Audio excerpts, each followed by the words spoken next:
Pour ma part, je vous parlais plus de manière générale, puisqu'étant à mon compte depuis peu, les choses sont en train de se monter. Donc moi, je suis en libéral, mais travaillant avec de jeunes gens qui sont également architectes. Donc on s'associe et on mutualise un peu les énergies. On travaille en groupe à défaut d'être une équipe avec des salariés, en fait, si vous voulez.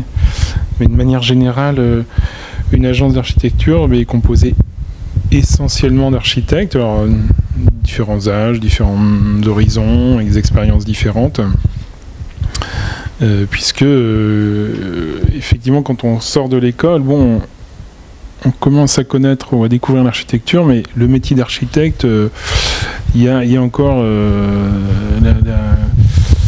des spécificités, par exemple légales, hein, sur le code de la construction, le code de l'urbanisme,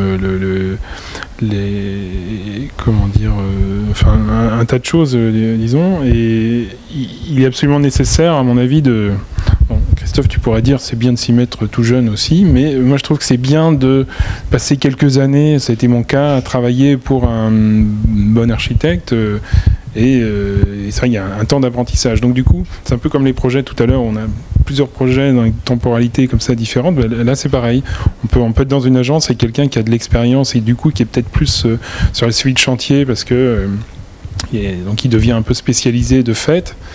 Et il connaît vraiment les astuces pour éviter les problèmes, etc. Donc il y a des échanges, un apprentissage qui se fait comme ça au quotidien. Pour des agences un peu plus étoffées, il peut y avoir des collaborateurs d'architectes, donc qui sont peut-être plus spécialisés sur le dessin, les conceptions de plans. Il y en a un petit peu quand même.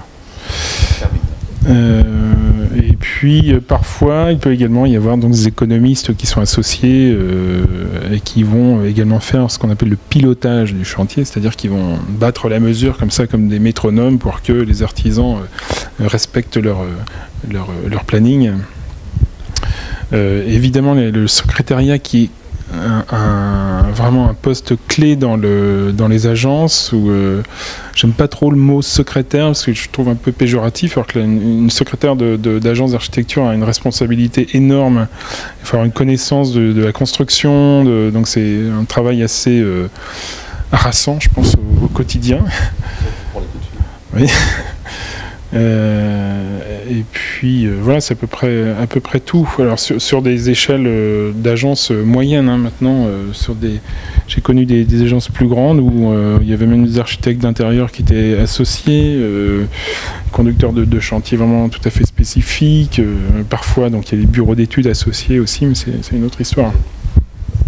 De façon globale, pour la notion de collaborateur d'architecte, parce qu'il y avait des formations de collaborateurs d'architecte, c'est quand même je dirais, un métier en voie de disparition dans les agences a priori. C'est-à-dire que la plupart des agences recrutent des architectes pour travailler avec eux, ou, comme tu le disais, des économistes de la construction, des paysagistes, des architectes d'intérieur, c'est-à-dire qu'à ce moment-là, c'est plus des équipes pluridisciplinaires, mais le collaborateur d'architecte qui est metteur au point, qui fait les dessins, etc., ça c'est quelque chose qui a pratiquement disparu de la plupart des agences. Sur le département, il y a très peu de grosses agences. Je ne sais pas quelle est la plus grosse agence. C'est peut-être Bonneau, Dunay. Ils ont quoi? Ils sont une quinzaine, vingtaine. Dominique Bonneau, c'est l'architecte qui a fait le bâtiment dans lequel vous êtes, et celui qui est tout à fait au bout. Là, puis je crois bien qu'il en a fait un troisième derrière aussi. Donc c'est les deux grosses agences. Beaucoup d'architectes travaillent comme des artisans. Donc c'est souvent des agences. L'intérêt de travailler comme un artisan, c'est qu'ils s'adaptent. Hein. Ils s'adaptent à leurs commandes. Les commandes, comme dit José, suivant la commande, l'équipe grossit, on s'associe, on s'organise.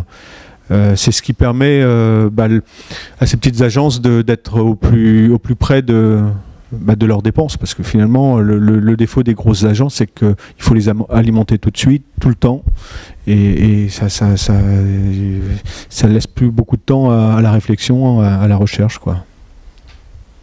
Tout à l'heure on disait que le métier d'architecte pouvait recouper pas mal d'activités, mais également au sein d'une agence, en maîtrise d'œuvre, c'est-à-dire que et pas seulement en fonction de l'âge. On peut être architecte salarié et il n'y a rien de péjoratif. Ça peut être très intéressant et moi, je m'en souviens comme une période assez confortable entre guillemets. Donc, quand on est plus jeune, on peut aussi passer beaucoup de temps, travailler la nuit. Parce qu'on n'a pas d'enfants, on peut charreter comme on dit et passer beaucoup de temps sur des concours et à travailler et y prendre beaucoup de plaisir. Et puis être patron ou responsable d'une agence de 20 personnes, c'est un tout autre métier.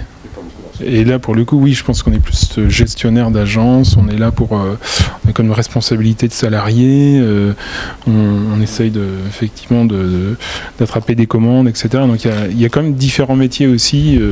Puis on peut être architecte dans une agence où les bâtiments sont très pointus, c'est très exigeant, on fait pas n'importe quoi, on réfléchit avant de décider. Et puis d'autres où on fait des supermarchés à tire-larigot et puis on se pose pas trop de questions. Et puis à 17h30, on s'en va chez soi. Après, il y a vraiment des métiers, des activités très différentes. Puis il reste aussi l'architecte international qu'on connaît un petit peu plus. Alors il y a des grands noms, Jean Nouvel en France, Rem Koolhaas aux Pays-Bas. Et c'est vrai que c'est des agences qui fonctionnent encore d'une autre façon. Il y a plusieurs agences sur la planète. Je ne sais pas comment ils y arrivent. J'ai eu la chance de visiter plusieurs bâtiments de Rem Koolhaas un peu partout en Europe, que ce soit à Porto, à Berlin ou aux Pays-Bas. Il construit de la même façon, aussi bien, la même qualité partout. Donc je ne sais pas comment il fait, comment il arrive à faire ça. Peut-être que ce soir, parmi nous, il y a des futurs Rem Koolhaas. Il y a différents niveaux. Il y a une hiérarchie tacite chez les architectes, mais peut-être que vous l'avez déjà perçu. L'architecte constructeur, quand on est à l'école, reste, on va dire, l'exemple.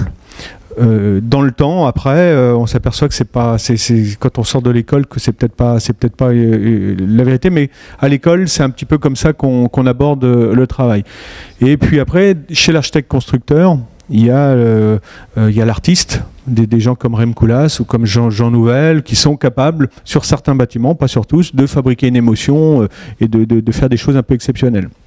Mais ça, c'est un peu la partie, on va dire, la plus médiatique du métier. Pour un Jean Nouvel, il y a des centaines d'archis laborieux qui traitent les problèmes de façon consciencieuse et qui essaient de résoudre des problèmes d'usage, des problèmes sociaux aussi. Ça fait partie du métier. L'architecte, moi, c'est ce qui me semble le plus important, c'est un acteur social. Il doit régler des problèmes sociaux, il doit régler des problèmes d'usage, des problèmes de mixité, et que si les bâtiments sont mal faits, les gens à l'intérieur vivront mal, ça fabriquera, ça va générer des maladies, les gens vont souffrir. Donc toute cette responsabilité-là, il faut l'avoir en tête. Quand on est à l'école, c'est ce qu'on essaie d'expliquer aux étudiants. Et quand on sort de l'école, les archis n'ont pas tous conscience de la même façon de ces problématiques-là, mais ça fait partie du métier. Moi, à mon avis, c'est le centre du travail. Donc, on va peut-être avoir des archis qui vont concevoir leur métier comme des artistes. C'est-à-dire que l'essentiel de leur énergie va être à fabriquer des bâtiments qui génèrent de l'émotion. Et puis d'autres vont être plutôt... ils vont peut-être faire de l'archi comme des sociologues ou voire comme des médecins, parce que je pense que ça participe aussi. Donc il y a une multitude de façons d'aborder la fabrication des constructions. Ce qu'on peut dire aussi, c'est que c'est un métier dont on décroche assez difficilement. C'est-à-dire que les architectes ont du mal à prendre leur retraite. Ils sont morts en général. Ils sont morts avant pas tous. Là, on a un exemple célèbre, il y a un architecte qui continue à produire. Il doit avoir fêté ses 103 ou 104 ans en décembre dernier. Oscar Niemeyer, qui est quand même un des grands architectes de ce XXe siècle. C'est lui qui a construit Brasilia et bien d'autres bâtiments un peu partout dans le monde. Il continue à produire de l'architecture, il dessine toujours, et il a toute une agence qui continue à faire les bâtiments qu'il dessine. Il s'est remarié il y a quelques années, à 99 ans, avec sa secrétaire, tout va bien. Donc c'est un métier qui peut durer, quoi.